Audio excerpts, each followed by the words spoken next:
It's showtime and we are live. Hey there, what's up? It's Phil again with another edition of my Star Trek Picard recap review. First, and most importantly, I want to thank everyone that watched last week's episode or edition of my little podcast. It's so cool. As I always say, it is so damn cool that I get as many views as I do. I don't have that much time to go into heavy production with these things and really become one of those awesome Trek vloggers out there. And you know who they are. They're really cool. And they go into so much more detail and research than I have time to do, but I have passion for the show. And I'm so glad that I can share that passion for not only the show, but Star Trek with you. And you listen. I mean, it's so cool. I don't know that many people personally. And it's awesome that I can get as many views as I get. So thank you, thank you, thank you. Please like and subscribe, hit the little bell so you know what time I'm on, usually a little bit before 11 p.m. Sao Paulo time, which is about an hour, I guess, difference from New York time. So here we are, Star Trek, Broken Pieces, Star Trek Picard, Broken Pieces. Guys, I've been wavering with these ratings. I think the lowest I gave was an 8 point something, maybe episode 4. But I think I'm going to have to break out the 10. I'm finally breaking out the 10 for this episode of Star Trek Picard. I thought it was so solid, so well acted, so well written. It just had everything that, I could want, from the drama, the action, the tension. A lot of it, some may argue, was stuff that we already knew, but I guess it depends how you write it. And by the way, shout out to Michael Chabon, which is like the head honcho over there in the writing staff. He wrote this episode. It really matters how you present something. Sometimes we can know something right from the start of a story, from a book or a movie or an episode, but it's how it's presented and how it's revealed to the characters, which is interesting. And that's what I thought this episode succeeded in doing. It succeeded in having us, or at least me, really invested in how these revelations came out to the characters. And there were a lot of revelations. The episode starts with yet another flashback to 14 years ago, and we're seeing the Shad Vaj, is that how you pronounce it? I'm so terrible. Those that follow this podcast know that I'm horrible with all of these. They're not even foreign words. What are they? Because foreign, I guess, would be from planet Earth. They're interstellar words, phrases. But apparently, they're getting these visions. They show how they got their initial visions of the AI destroying everything. We found out that that crazy lady from a couple, maybe episode 3, who told Soji that she's the destroyer. We find out that she was part of this little vision quest, and they see destruction of everything. They go nuts. They break their heads open with rocks. They gouge their eyes out. It was pretty intense, and Star Trek Picard's been pretty intense so far as when it needs to amp things up, especially with the cursing. Oh my goodness, this is not for the kids, this show. But I'm fine with it. I curse sometimes on this podcast, so not for kids. By the way, spoilers, I always forget to say that. But it was a cool scene. We got to see that O is Romulan, but then later on they kind of said that she's half Vulcan, half Romulan. Because that's been my biggest gripe. I'm like, how would they let a Romulan into Starfleet? I've been saying this over and over and over. Like, wow, Starfleet would never allow a Romulan into their ranks, not that high into their ranks, considering everything that the Romulans represent, as far as pretty much taking over the mantle of Starfleet's biggest enemy after they kind of made up with the Klingons. So I wouldn't trust a Romulan that deep into my organization. So it makes sense. She's half Vulcan, half Romulan. Maybe that's why she needed those silly sunglasses, which, sorry, Picard, as much as I'm really, really loving this show, that was really crap. Come on. I mean, wardrobe department uh, with those sunglasses. Anyway, so we get more of this because that's the crux of the show. The crux of the shows it's been revealed is the Romulans really don't like synthetic life because they feel that synthetics are going to destroy everything at some point. Now, the revelation that we got, and maybe some of you people that are a bit smarter than I am, and I always say, hey, you're all a million times smarter than me, is that this was a past vision. I kind of thought it was a future vision, and I think a few of you did too. And now you're all pretending like you knew what was going on. But this was a vision of the past, a really long time ago. I think they said 200,000 years ago. So, or maybe 300,000 years ago. So this was a very, very long time ago that synthetic life just went to, Skynet phase and just destroyed everything.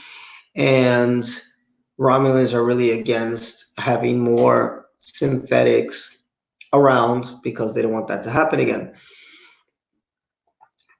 But we'll get to that. We'll get to what that all means in a minute.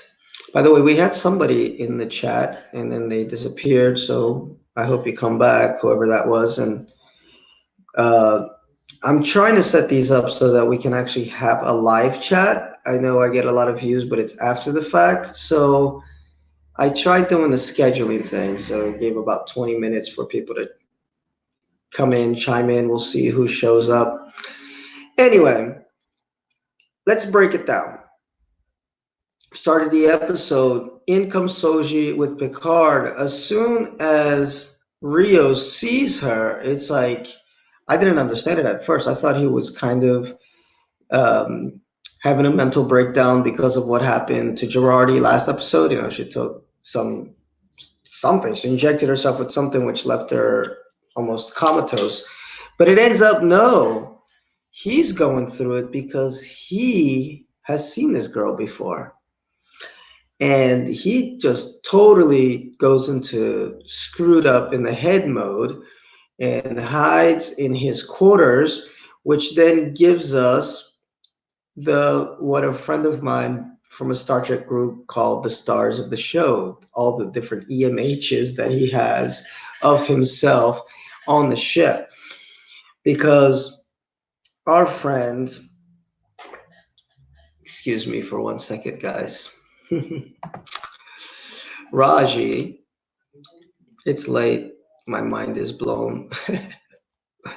But anyway, Rafi, see, I said Raji, Rafi, which is my favorite character. She's like the first named character that I remembered from this show.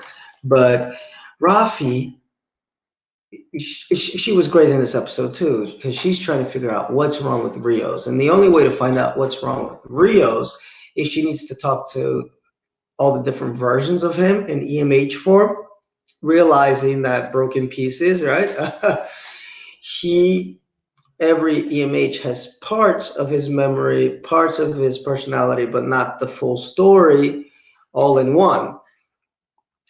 And so first she talks to the navigator EMH, and then she runs into the engineer EMH, and then she runs into the hospitality EMH, and then eventually she just sits them all down in a room and tries to get stuff out of them. Later on, I'll put a question out there, or actually, if you want to hear it now, is who's your favorite EMH out of all of them? We'll break down who those EMHs are, but if you want to write that in the comments, who your favorite EMH is, we shall see. I think my favorite, it had to be the navigator. He was so sweet. But then the one with the very thick Irish accent was nice too. I believe he was the engineer that called her Lassie. And she said, please don't call me Lassie again. But Rafi, man, great character. Great character and really, really, really great actress. She's been my favorite character right from the get-go. As soon as I started watching this show, she's Rafaela Lucifer, Rafi. And I just love all the different. She's played by Michelle Hurd, by the way. And I just love all the different levels that they've given this character. I mean, yeah, her little side journey to find her son, I think I mentioned that I didn't feel was totally necessary, but it still added more elements to this character. She's a broken woman, ex Starfleet, but she when you got Starfleet in your blood, you got the positivity in your blood, and we're gonna get to that in the end because a lot of people complain that where's my Star Trek? Where's that optimism and that positive view of the future? It's there, guys. It's there. It's just presented to us in a whole different way, but it's definitely there. And it's there in a character like Rafi, who was pretty much kicked out of Starfleet for standing up to Starfleet and standing with Picard, who has a substance abuse problem. But guess what? It's still there.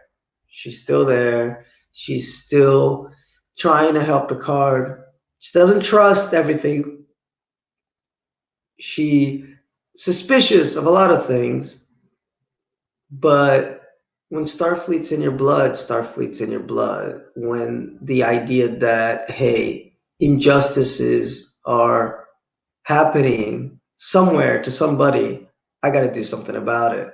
That's Starfleet. That's Star Trek. It's at its core.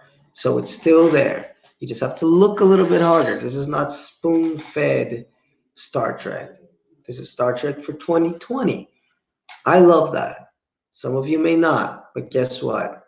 You have a whole lot of Star Trek that you can watch comfort blanket style, which I also love, by the way. I'm not downing uh, the original series, TNG, Voyager, DS9, or Enterprises at all.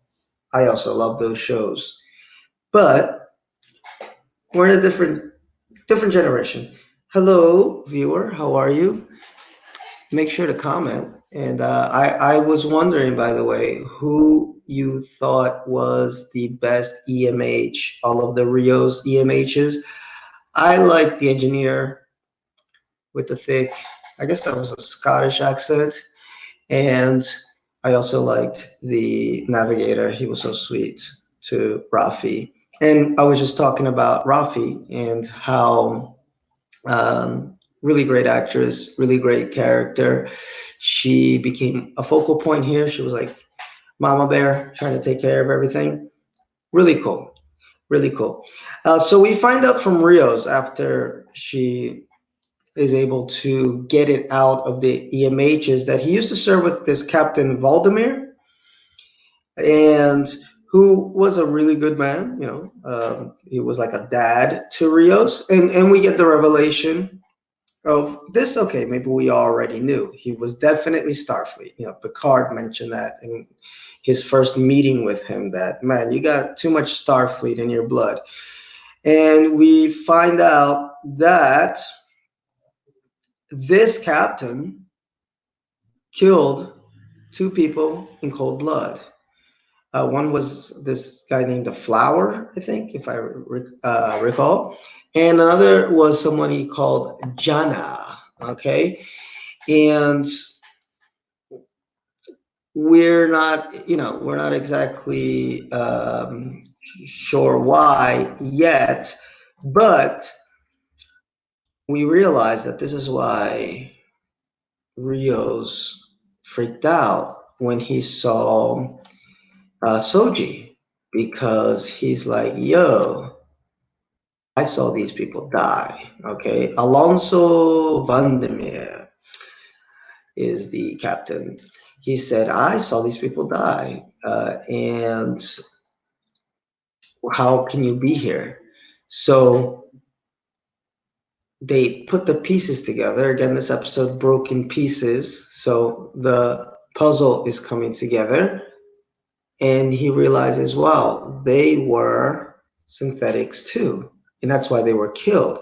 It was a directive that came straight from Starfleet, a black flag directive that came straight from Starfleet Security. And who's the head of Starfleet Security? None other than Commander O. Okay, Commodore O. So pieces are coming together. Pieces are coming together even as far back as realizing that when Noonien Soong made that data, the Romulans were already, their little ears were prickling, going up their antennas and saying, hey, this is not good.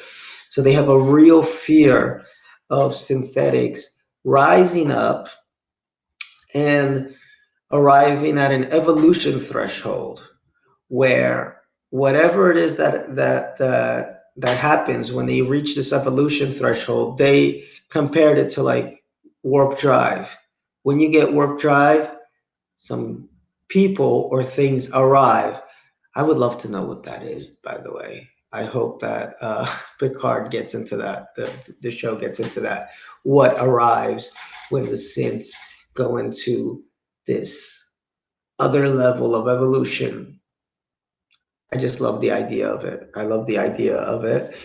And so he was told to kill these people.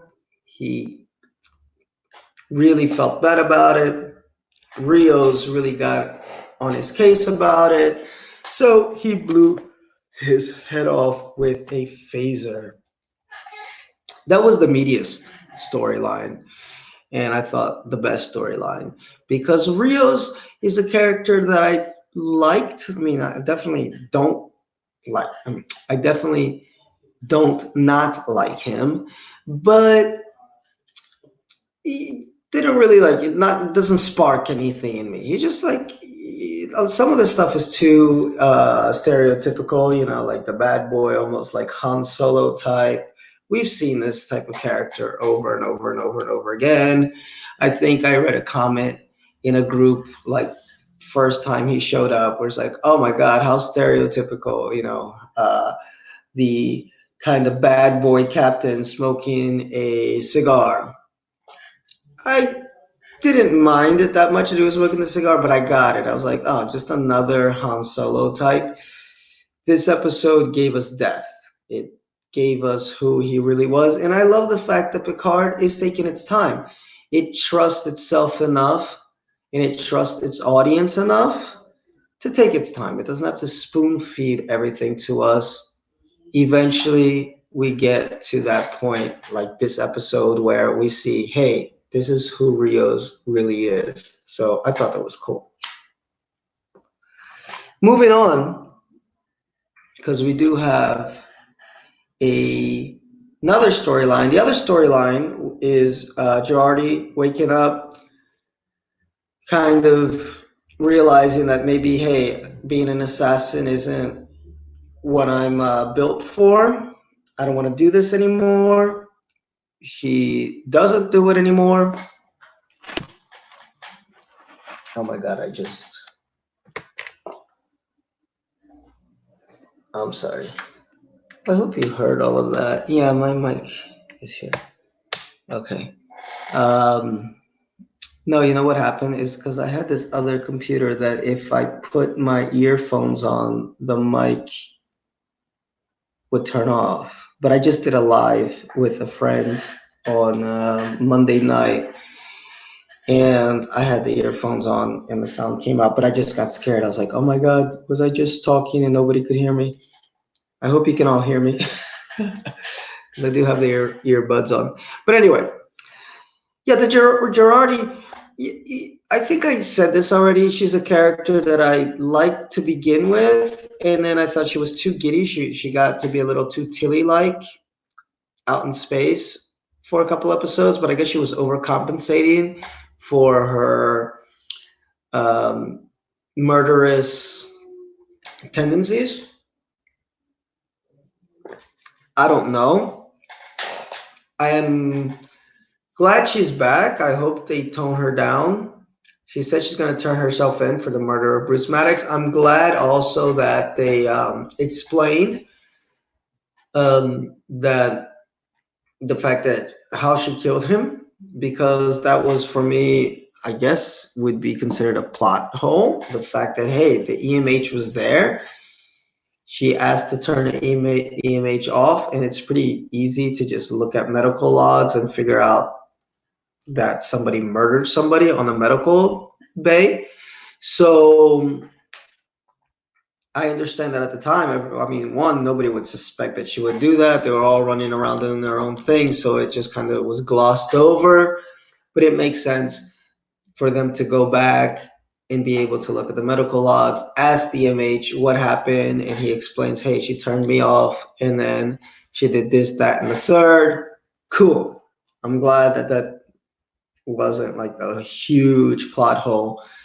They actually thought about it. They didn't really get into where the little chip to call 7 of 9. We'll get into that in a second. Came from. There was some speculation last week that maybe Hugh had the little tracking, the emergency caller. Others speculated that, hey, maybe Picard dropped it when he was on the Borg cube. But yeah, they didn't really explain it. But I kind of agree with another YouTuber who said, hey, man, I mean, we're not children. I mean, we don't need things to be spoon fed to us. It got on the ship. I mean, Picard was on the ship. He was running around. Easily could have fallen from his pocket, or whatever. Or he could have just handed it to Hugh as he was leaving. And Hugh, sorry, Elnor.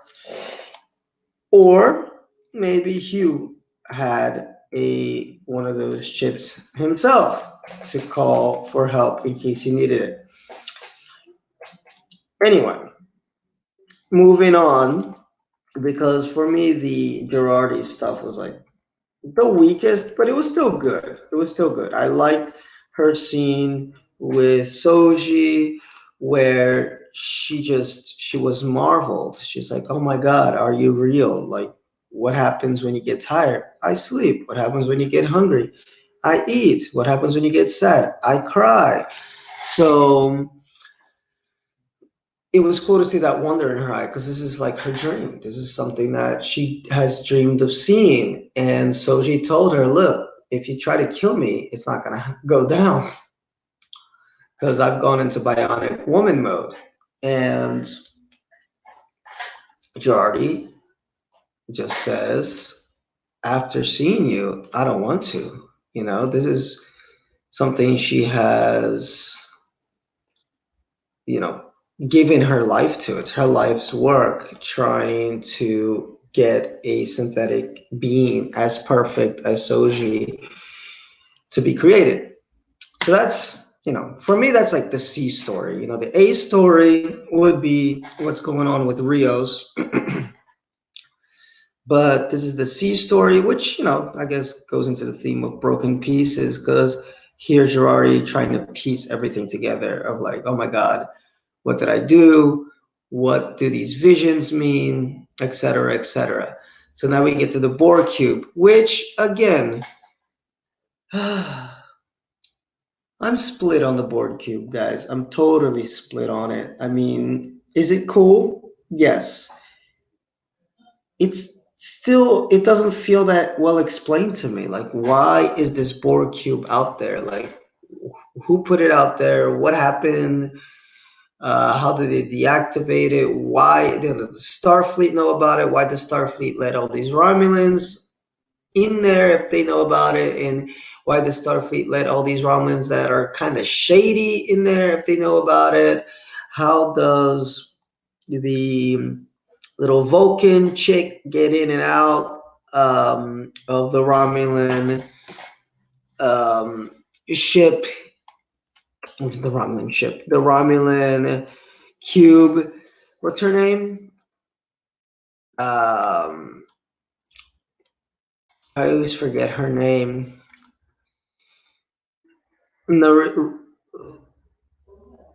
Rizzo. Yeah, Ramda is her aunt. I'm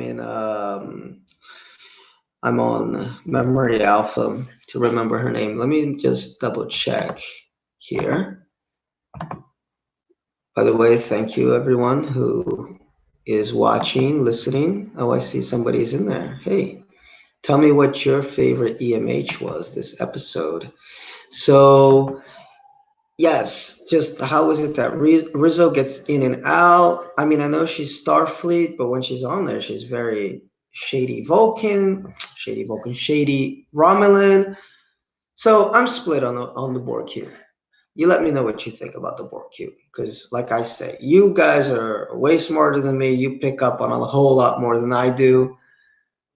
It's just kind of confusing to me. It's like a plot device that I don't know why we need, or how it drives the story forward, the synth story, because they're in there with Soji, who was supposed to be working at this station, but I mean, she could have just been working on any station. I don't know why the Borg are so important, but who cares when Seven of Nine is involved, right? I guess that's the point of it. Who gives a damn when Seven of Nine is involved? Again, just kind of saunters in. There's no security on this Borg cube, apparently.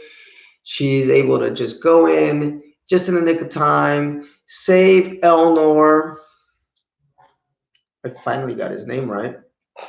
Um, just in the nick of time, he was kind of fighting blind. Seven blasts a bunch of Romulans away, and she activates the cube. She tries to reactivate the Borg, but they get all blown out into space in the nick of time.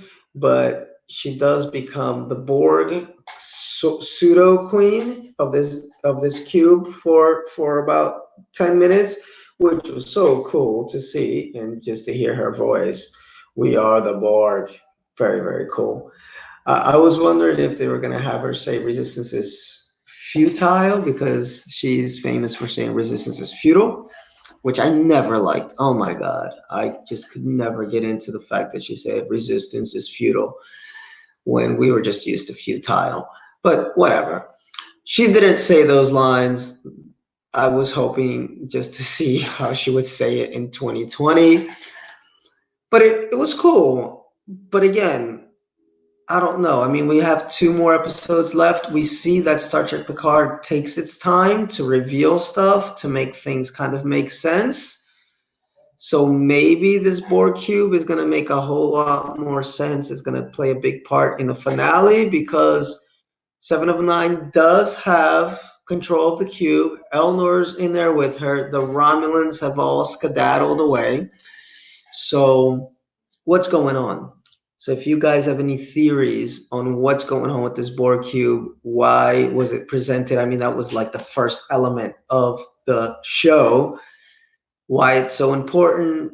Why is it even there? If you have theories, or if you just know, maybe you just know, this reclamation project, let me know in the comments below, because I have no freaking clue.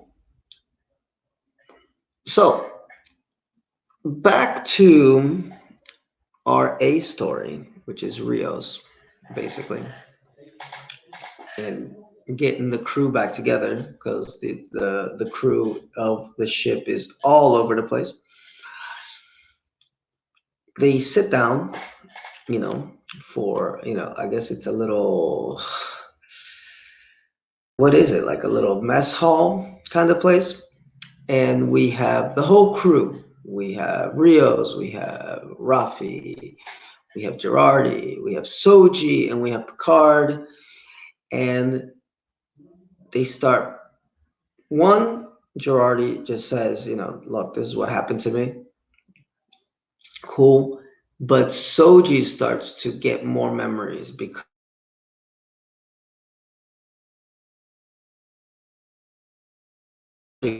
no, it's not. It wasn't you, obviously. It was a synth. It was a synth that probably had some of your same memories. And this awakens even more inside of Soji. She does one of her cool android bionic woman smashes over the table. She's like, I can't believe I have family out there. And I gave the Romulans the roadmap of how to get there and kill them all. So she hijacks the ship in like 5 minutes flat. She's able to hack into the ship. I was trying to kill a bug. I think I killed it. Yeah. She hijacks the ship and goes into like what was that, trans warp hub? Is that what they're called? Technobabble.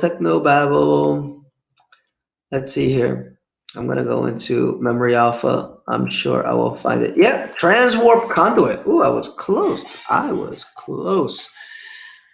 She's able to plug into these transwarp conduits. I guess that's one reason the Borg cube is important for this scene. And she would be able to get to where she needs to go in 9 hours. Okay, they have to go. What was that? How many light years away? They got to go like 25 light years away. They can get there in 9 hours. We think she's got total control of the ship until Rios begins singing a song, Arroz con Leche, which is this little lullaby, which overrides everything, shuts the ship down, and he gets control of the ship again. And that's when we have the best exchange of the episode, which is, a little bit after that, I think, actually. Where Picard and Rios are talking, and Rios, he's wondering, like, man, the Romulans have gone to great lengths to make sure we don't have any more synthetics. What if they're right, though? Because it seemed like they did something really, really, really bad back in the day, 200,000 years ago. But Picard gets to the heart of the matter.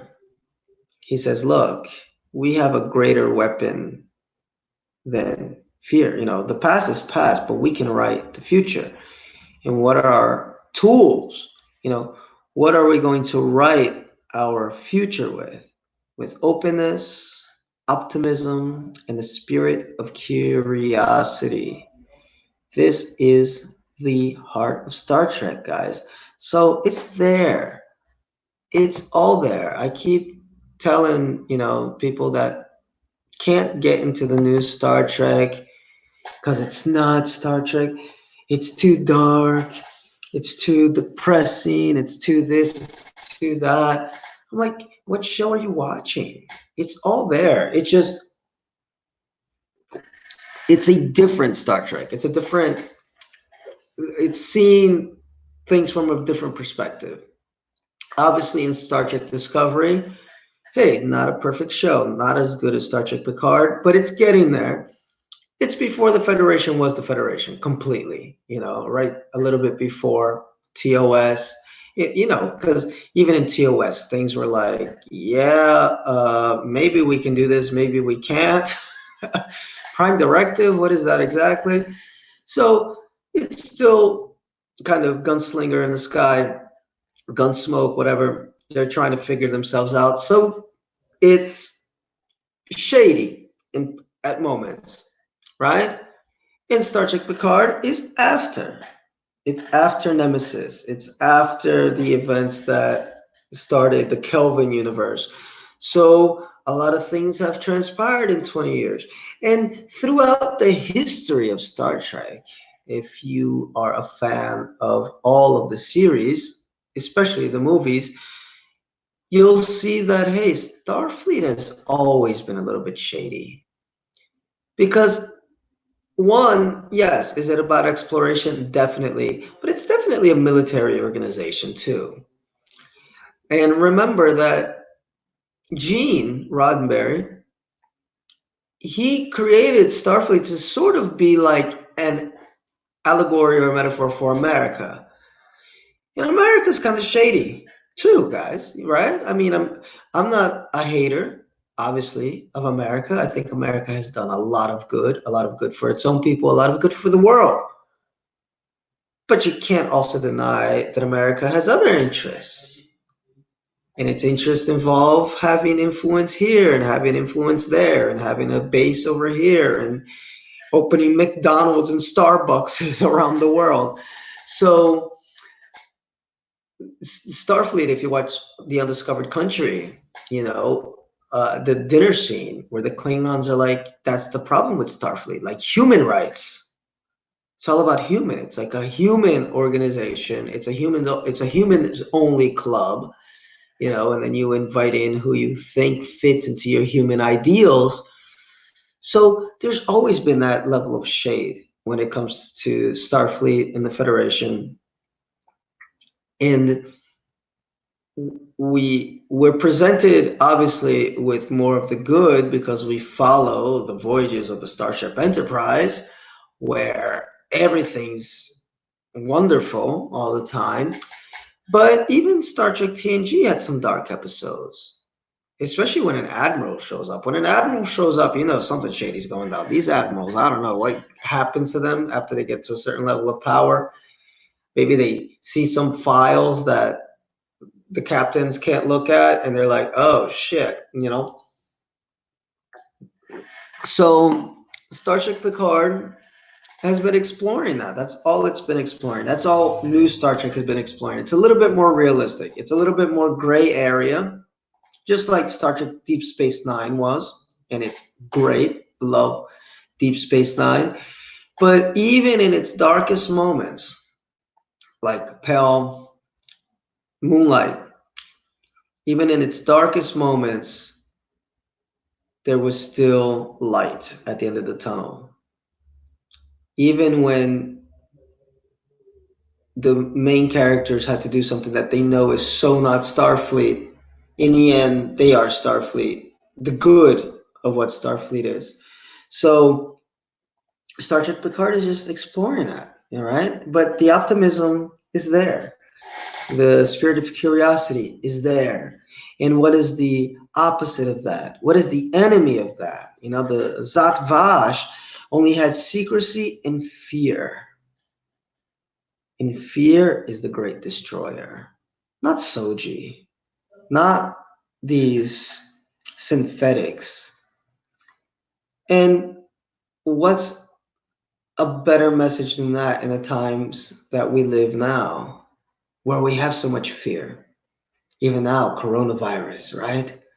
But if it's not coronavirus, then it's, some group of people somewhere off on the other side of the world. Now it happens to be Muslims. Before that, it was the Ruskies.